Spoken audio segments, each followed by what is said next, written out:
Hi, this video will help you pack as much of Mumbai as possible into a limited time period. But we're not saying all you need is a day in Mumbai, are we? No, and if you have more then great, but if all you have is a day, so say for example like us you were there on a cruise or your time is limited, then this is the video to watch to make the most of your time. Hi, I'm Lou. And I'm John of Independent Travel Reviews. Welcome to our channel. Now we have just spent 8 crazy hours seeing as much of Mumbai as we possibly could. And over the next few minutes we're going to tell you what we did, how we did it and what we recommend.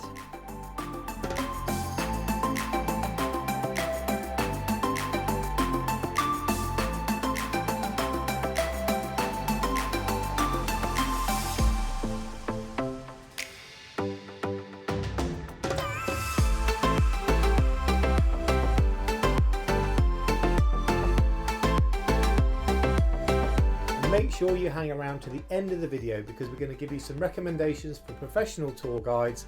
But if your budget is tight, then we're also going to give you some hints and tips as to how you can do this all under your own steam. A few quick facts about Mumbai. It is the most populous city in India with over 22 million residents. It used to be called Bombay, which translates to Good Little Bay. It's an amalgamation of 7 islands. It is the financial, commercial and entertainment capital of India. It is also the wealthiest city in India. But it also has the largest slum. And what does this all add up to? Well, it's a chaotic, fascinating and vibrant city to visit. So what did our tour include? Well, our tour started with a visit to the Gateway of India and then a visit to Mumbai University. And no visit to India will be complete without reference to cricket, so we also visited next the Oval Maidan. Yeah, but after that John became very happy. I did, because our next part of the tour includes 2 railway stations and a trip on an Indian commuter train, which was absolutely fascinating. Yeah, and the train took us to Dhobi Ghat, Yeah. which is a massive outdoor laundrette. Our tour then took us to Bhavan, the home of Gandhi, and then we went to see Chowpatti beach. Yeah, and then the final 2 pieces of this tour were visits to 2 fascinating markets. We went to the Spice Market, which is a massive market that includes livestock and fruit and vegetables, and we see spices being roasted and ground. And then finally we went to the Flower Market, which was absolutely beautiful. Now for us, the cruise started at the International Cruise Terminal and we transferred very quickly, about 5 minutes, to the Gateway of India. So the Gateway of India is an arch built during the 20th century to commemorate the landing of King George V and Queen Mary on their visit to India in 1911. It's located on the waterfront at Apollo Bunda area and overlooks the Arabian Sea. And it's popular with foreign tourists and Indian tourists, and we visited during Diwali and were surprised to see how many Indian families actually travel into Mumbai for their holidays too. And also, don't be surprised to be approached by Indian families to have your photo taken with them. Well, not all of us were approached, were we? Yeah, very funny.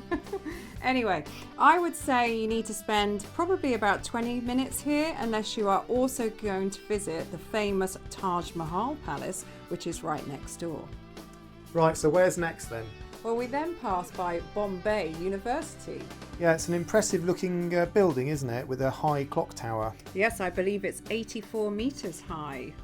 Now, it's one of the largest universities in the world, has a reputation for excellence in sport, and it is opposite the Oval Maidan cricket ground. Cricket obviously being the #1 sport in India, and you can always see matches or practicing occurring here. So we then spent about 10 minutes in the car transferring to the Victorian railway terminus. Yes, which pleased my train-loving partner greatly, didn't it? Oh, indeed. And we discovered how important trains are in Mumbai life. So when you consider that there are over 7 million daily commuters, it's pretty impressive just how efficient and punctual the trains are. The terminus building itself is quite spectacular. You could easily spend, I would say, about 30 minutes in the station. We decided we definitely wanted to go on a train, so we chose this option to visit Dhobi Ghat. So the best place to catch the train to see Dhobi Ghat was Churchgate station. Yeah, and it's only about 5 minutes by car, isn't it, between the 2 stations? Yeah. So this is where we came across the 125-year-old food delivery system of Mumbai, which was totally fascinating.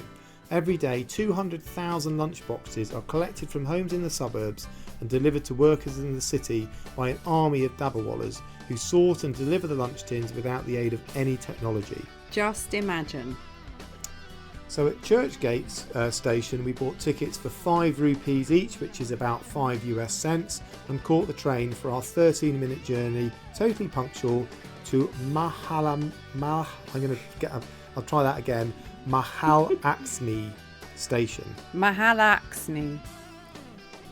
Here it was, only a 2-minute walk to the viewing platform to witness Dhobi Ghat in operation.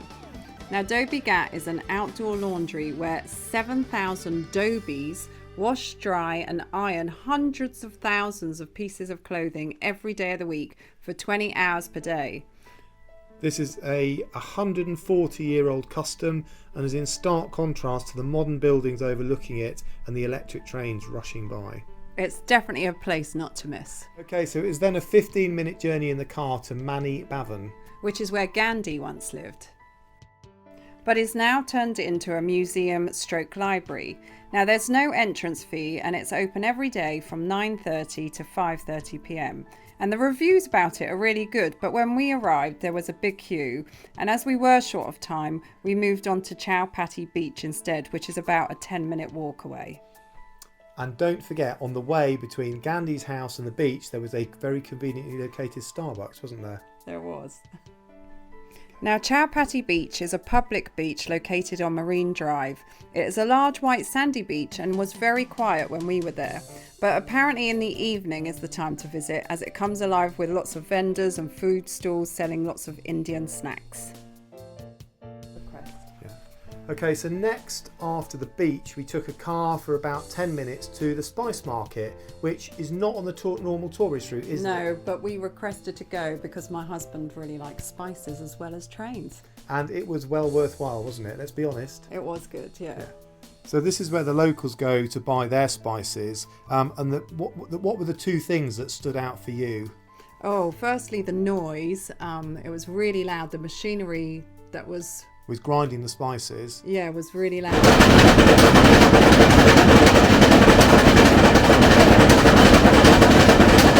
And secondly was the smell. Yeah, it's an amazing smell. It's a mixture of the smell of spices, but also the smell of the spices being roasted.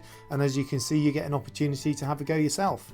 But the smell is so strong it can actually make you gag.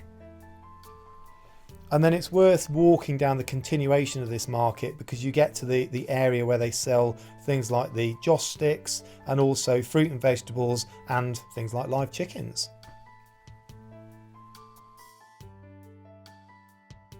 So lastly on our tour we went and visited the very, very busy wholesale flower market called Dadar or Dadar? Dadar anyway. Yeah. Now this flower market opens up as early as 5 o'clock in the morning, but we visited at 3 and it was still heaving, and it's situated right outside Dadar station and under the Dadar flyover. It stretches a really long way and you can buy lots of other stuff other than just flowers, but it is super busy. Now, as I said, we were limited with our time and this tour took about 7 hours in total. But I really feel that we saw a lot of Mumbai in that 7 hours. We did. We packed an awful lot in, didn't we? Yes. We're going to give you a couple of options here. We used a professional tour company, didn't we? We did. We used a company called Mumbai Magic, which I found on TripAdvisor and Cruise Critic. And this company was great. It's a very reputable.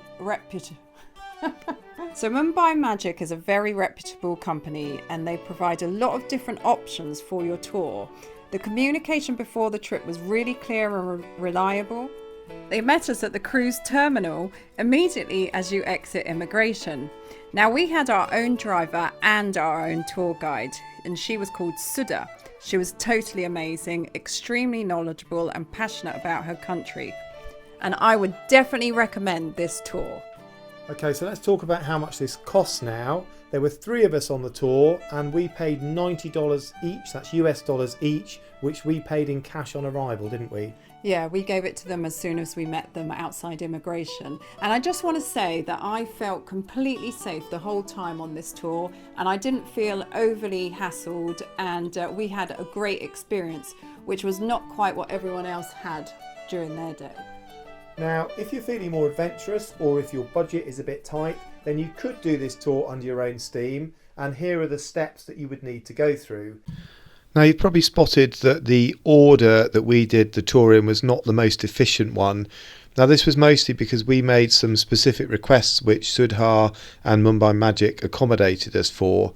The order that I'm showing you here is more efficient, and the cost of doing it yourself would be around 1,200 Indian rupees or $15 US.